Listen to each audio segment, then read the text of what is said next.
Hey everyone, welcome back to Sideline Shenanigans. My name is Brian Jones, your host, and today I have really great coach named Travon Curry from Elkhart High School in Elkhart, Indiana. Coach, welcome to the show. Thanks for having me, man. It's a privilege and honor to be on here. So I'm glad to be able to talk some Elkhart football with you guys. Yeah, like you guys had a great season last year, 8-2. The the upset against Snyder, Snyder is a great school. That's like if you lose to them, that's like it's like you won, you know? So yeah, we did have a good session again. We went 8-2.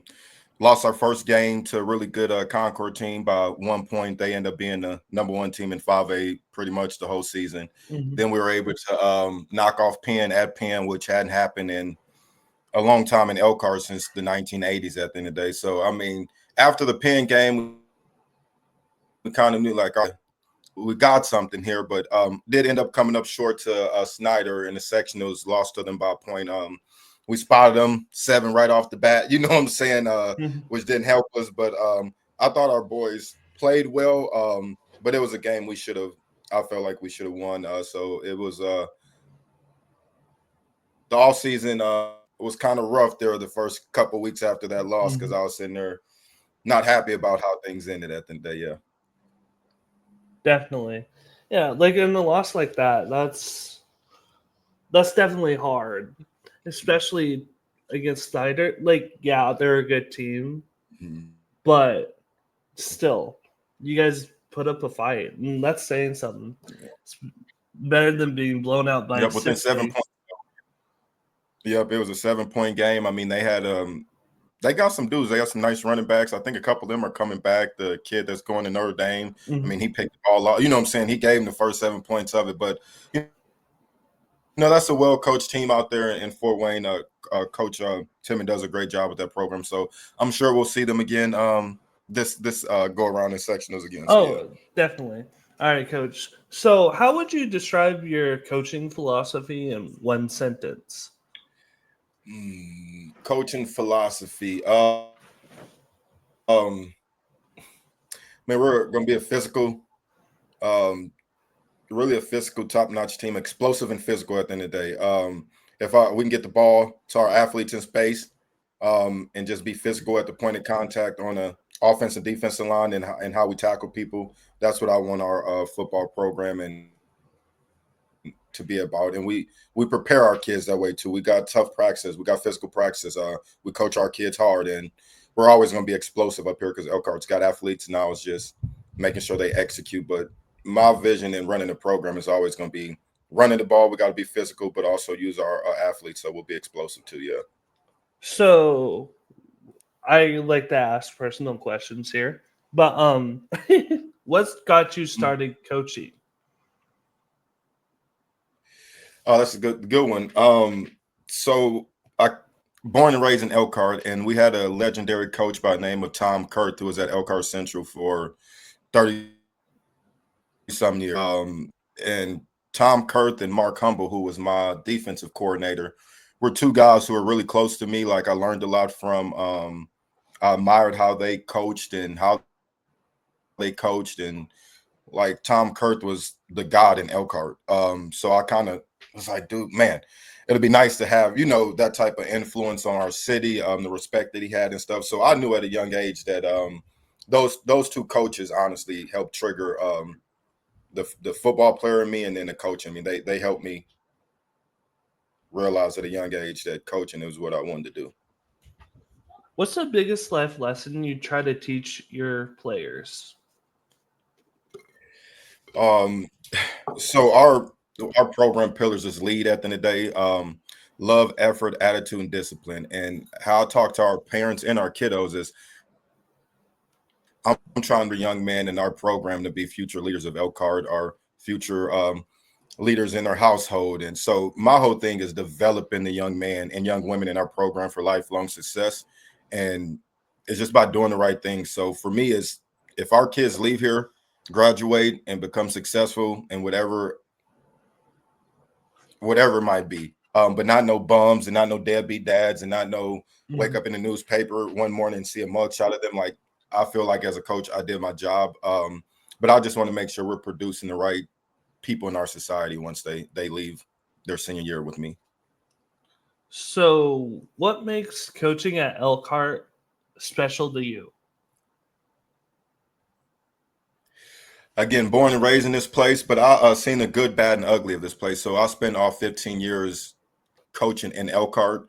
I was at Elkhart Central where I graduated from. So how I seen the potential of this place, right? And I was a part of the high schools when it was two high schools, and then they recently merged to one. So I was a part of that initial staff when Elkhart Memorial and Elkhart Central merged. So I Mhm. know it's a special place. It was just always, I tell people it's a gold mine up here at the end of the day. You know what I'm saying? Like, we're sitting on something. It's just we got to put the right product up there. We got to put the right men in front of our young man, get the right resources and stuff, and we're getting that. We got a new weight room. I think I got a really good staff.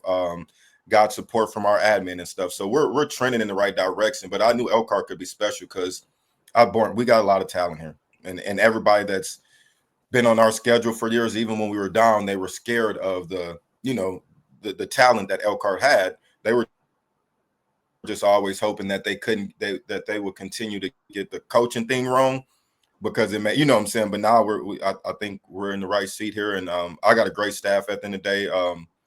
Yeah, and I think just Elkhart's special with athletes. If you watch us play basketball, run track like we have dudes, it's just putting it all together. So yeah, I say we're on the go. I'm in the gold mine right now, so I got to go go find some more gold. So, Coach, as you know, the transfer portal for the high school players, my question is, are you guys allowed to like contact players, or is it like college, or is it completely different?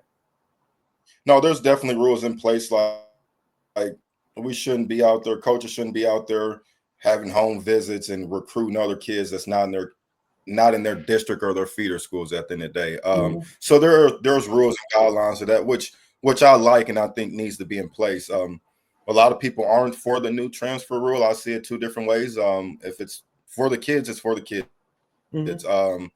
If a high school kid or parent feels like a certain program might not be the best fit for their child's athletic career, whatever it may be, I like the fact that they have the ability to leave. Now, I would say this: the grass ain't always greener.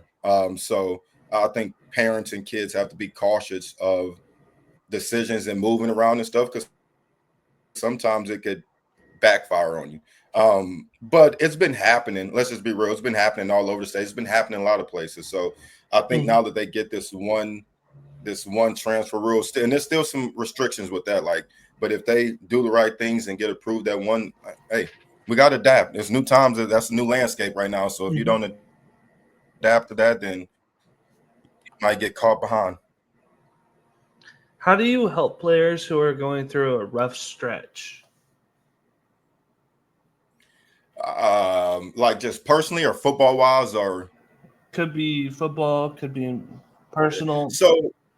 So it's a couple things. So we got a leadership council, but we're also starting some in Elkhart where we have we call it life coach, but we have a social worker type individual doing small group sessions with our kids. So they have they get one-on-one sessions with Mrs. Millsaps, you know what I'm saying, and Mhm. she can be able to come back to me and say, hey, look, Johnny has some issues, or this is what's bothering Johnny, or have you seen this? So in Elkhart, I think we're in a good spot right now because we kind of have a life coach, right, that meets with our kids and helps us in some of those areas. Because Elkhart's a different type of city. We got kids that deal with all type of stuff. I got kids who parents are millionaires and then I got kids who probably don't know how they're going to get dinner tonight. So Elkhart's a Mhm. unique spot. So we get a bunch of different flavors of stuff and a bunch of different backgrounds and stuff. So I want to make sure we can provide help and resources for our kids, whatever they need life wise. So I touch on again about putting the right man in our program. We got some great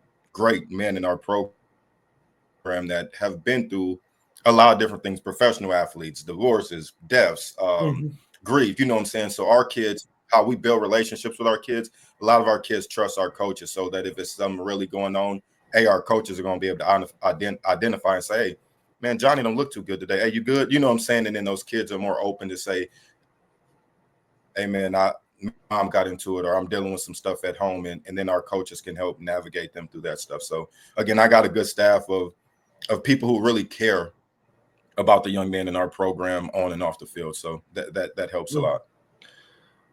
How would you describe the identity of this year's Elkhart squad? Yeah, our motto this year is hunt.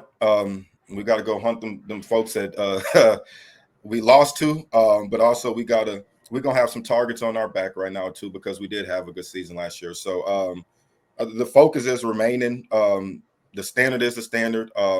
Trying to set a new standard at the end of the day, but I think we're gonna be fine. We don't have the 3 D1 guys, 6'4", 6'3", 6'4" offense and defensive linemen that we did last year, but we got some dudes. Our junior class is loaded with some talent. Our sophomore class is loaded with some talent, and we're bringing in some good freshmen. So I think we're going to be fine. We'll look different. Again, we won't have the big boys up front, but I got a really good defensive coordinator and offensive coordinator that's going to make sure our athletes get the ball the way that they need it and stop the offenses that we need to stop. So, Coach, when a new player walks into your program, how would you make them feel welcome? Like if it was an incoming transfer, or somebody completely new to Elkhart football? Well, so the incoming freshmen, we do meetings with those families right away so that I can give them the expectations of what our stuff is going to be about. But we have an open door policy. Like anybody that wants to be with us and transfer to Elkhart, we're going to welcome them with open arms at the end of the day. But yeah, again, our staff's on point. We treat everybody the same. I tell our parents in our parent meeting that I'm going to treat your son like I treat my son. And I mean that, and they see that over time. Like, you know what, Coach really does care about. I'm sorry, my dog's underneath my porch right now. That Coach really cares about our kids at the end of the day. So, yeah, all our kids feel welcome, and they know that when they're talking to our coaches that we're not just feeding them BS. Like, they know it's the real stuff that they're getting from them. How do you define and build toughness as a team? So that's been one of our main focuses since I got the job, and then this offseason. A lot of that has started in the weight room. We are pushing them to the limits in the weight room in our offseason stuff so that once we get on the field in the fall that they've been battle tested already, and we coach them hard. We're not out there belittling people, but like we expect greatness and we expect elite effort at all times. So the way that we coach them and the way that we're getting after in the weight room is helping build that mentality and that toughness that that we need to win games in fall. So, Coach, do you lean more towards the classic uniforms or more modern uniforms? So I'm a young coach, so I like the different I like the new stuff, and I like the different alternate uniforms and stuff that you can have and stuff. So, I mean, our kids get a kick out of it. So you gotta, buy into, feed into that with them. But I do like the new uniforms and different combo connections and stuff. Yeah. Yeah, definitely. Like if a team comes out with a black uniform, blackout uniform, We did that last year. We got some all black uniforms that our kids wish that they can wear every week. It's like, no, we're not. We can't do it every week, but for special occasions, we'll out the all blacks. Yeah. All right, Coach. So how do you address the mental health of your players? Again, that's an interesting thing. So at the end of the last season, for us, we had a coaches meeting, and one of the things that I talked about was we had a handful of kids who were dealing with some mental health stuff, with some different type of outside things. So that's when the whole life coach thing came in for us, and we were able to go get a social worker or somebody in that field that can come help navigate the stuff through it for us. So I'm calling her a life coach, but she's doing her intern stuff with our social workers and stuff. But that's what she's there for, to kind of help identify those things or walk those kids through it. Because I always say if you're dealing with something on the football field, it's going to show up. So if you bring your outside problems to our football practice or games, you won't be your full self. So, and a lot of times it is mental health stuff, or they're dealing with stuff, personal stuff that they bring to football, and we want to help make sure that when they're on the field, their mind is completely clear of all that stuff, and we get the best version of them. So I've seen a couple kids who are really good athletes, but they are dealing with stuff mentally and can't get past it, and they're not filling their full potential. So that was a point of emphasis for our staff this offseason. We already had a couple kids' names up there that we wanted to attack this offseason, and again, just being able to add that new part of the social worker, the life coach person that will be meeting with those kids and at our practices, watching body language and watching, all right, well, he was getting after today, but he seems like he's in the type of mood today. And she might pull him aside and say, is everything good? Or so just to have that resource right now, I think is going to help us tremendously. And it's also going to give our kids another resource besides a coach that they might be more open to go talk to and about whatever situation they may be going with. But the mental health is a serious thing in athletics and just in our world period right now. Excellent, Coach. So, Coach, let's go ahead and take a look at the Elkhart schedule for you guys. You see, you guys got Concord, Northridge, South Bend, Washington, South Bend, Riley, New Prairie, South Bend, St. Joe, Penn, Mishawaka, Marion, and South Bend, Adams. When I look at the schedule, I think tough. Yeah. Oh, yeah. No, I mean, Concord was number 1 in 5A, was lost to the team that went to state, right, out of the north. So they could have probably easily been in 5A state last year. Great kids over there. They're right up the street. That's like a local rival for us. So the Concord is always going to be a battle for us. And then you go into the conference schedule. Chad, not even. Let's talk about Northridge. This will be our last year with Northridge because we're picking up Warren Central the next 2 years after that. So Northridge is another, you can call it county rivalry, whatever. They're right up the street from us too. Chad does a great job with that program. Tough kids. So I like our 2 non-conference opponents, and it's a local rivalry. So they got some of our kids. So we gotta get our kiddos back. So I like those games. We can compete and make sure we don't lose no kids in Northridge or Concord anymore. But once you get into the NIC again, I like Coach Lee and Coach Johnson at Riley, and Coach Lee is at Riley. Coach Johnson is at Washington. Good guys out there building those programs. So respect what they got going on and love competing against those 2 teams. And then you get into the St. Joe's and Marions and New Prairies and Penns. Those are well coached teams, tough kids. Like it is. You're right. The NIC is not no slouch. You know what I'm saying? And it's really good coaches. And even with Marion being like a 3A school against a bunch of 6A, they are really well coached. Coach Davison does a great job with his teams. Even they're prepared, even if they're the underdog a lot. So I like competing against Marion. I like competing against St. Joe. I love what Coach Downey's building over there. And again, Penn is Penn, right? We got them last year, but we got to continuously beat them or be in big games with them. So for people to take us serious up there. But you're right. We got some tough teams in our conference, and we got some schools who are on the up and up and building as we go. So yeah. So I see on the schedule, most of your games are away. Like some of the schools, like going into the environment can be tough. It can be loud. How do you expect your team to be ready for it? Be ready, yeah.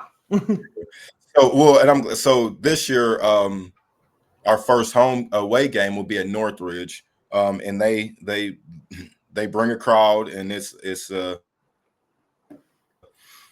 pretty great atmosphere out there in Northridge. But how we practice like a college. So we practice with music. We practice how, you know what I'm saying? So our kids are kind of used to the noise and used to the lights, I guess you could say. So we prepare them that way. We practice. It's loud at our practice. And then last year, our home team, our fans showed out last year, so we had a bunch of packed crowds at our games last year. So I think the new Elkhart is getting used to having people show and being a part of some crazy atmospheres, and I love it. I love it. So, Coach, I know like you're in a decent conference, but what would you say on your schedule is the biggest trap game? The biggest trap game? Well, I mean, Penn's the biggest game on our schedule. I'm gonna be honest. You know what I'm saying? Like it's 2-6. We're the two biggest, largest schools in our conference. So the Penn Elkhart game is always gonna be a thing.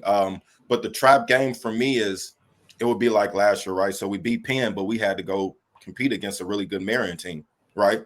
So it's like, all right, we're off for just beating Penn, but man, we got a really good opponent coming in that on paper we were supposed to beat, right? And we did beat them, but it was a close game there for a little bit. So to me, I think the Marion after the Penn game is what I can consider a trap game. Yeah. All right, Coach. So this is the favorite part of the show. This is where the laughs and the jokes come into play. So, who would you say the funniest guy in the Lions locker room is? The funniest guy in the Lions locker room. I would probably say Kyle Summers, a senior offensive lineman. And try to keep people on their toes a lot. And then we have Frankie Willis, who is a really good athlete for us. Was all conference last year. I don't say he's like funny like Joe, but he does stuff a lot that just has our staff like laughing and like, dude, what is he? What is Frankie doing now at the end of the day? So I would say Frankie trying to keep us on our toes. Yeah. Yeah. So do you? What's the weirdest thing you have found in a player's locker? In a locker, I know I've had some kids have a sandwich with them out there on the practice field. I had a big old boy one year coaching have a little jammer, peanut butter jammer thing. I'm like, doing out here with a peanut butter jammer in your dang pocket right now during practice. So that was one of the craziest things I've ever seen was a lineman have a peanut butter jammer tucked in his pocket at one of the practices.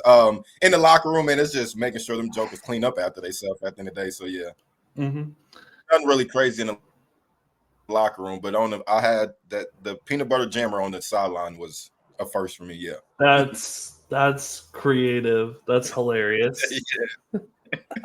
That kid wasn't in the best of shape either. So yeah. What's your favorite Elkhart football tradition? Oh, so we just started back up. So when I was a student in Elkhart, we walked through the tunnel, and then other coaches that I've been on staff with like wanted to walk out of the field house.